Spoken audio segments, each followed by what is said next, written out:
12ই September Rocky র্যাবিটের daily combo card কি চলুন আজকে দেখে নিই। তো আজকে আমাদের রকি র্যাবিটের প্রথম কার্ডটি আমাদের ক্লেমে আছে। তো ক্লেমে এখন আমি আমার রকি র্যাবিটের প্রথম কার্ডটি খুঁজব।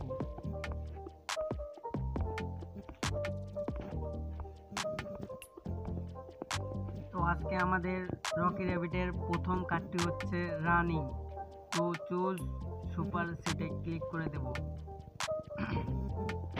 তো এখন আমি আমার দ্বিতীয় কার্ডটি খুঁজব রকি র্যাবিটের। তো একটু নিচে এলেই দেখতে পাবো মেডিটেশন। তো চুজ সুপার সেটে ক্লিক করে দেব। তো ভিডিওটা ভালো লাগলে অবশ্যই লাইক করে দেবেন। তো আর একটা কমেন্ট করতে ভুলবেন না। তো আজকে রকি র্যাবিটের তৃতীয় কার্ডটি হচ্ছে ভেঞ্চারে গিয়ে একটু নিচে গেলেই আমরা দেখতে পাবো অ্যাপিয়ারেন্স অন টিভি শো। তো এখানে চুজ সুপার সেট ক্লিক করে দেব। তো আজকে আমাদের রকি র্যাবিটের ডেইলি কম্বো কার্ড এটি। তো ভিডিওটা ভালো লাগলে অবশ্যই চ্যানেলটি সাবস্ক্রাইব করতে ভুলবেন না এবং আমাদের একটি কমেন্ট করবেন অবশ্যই।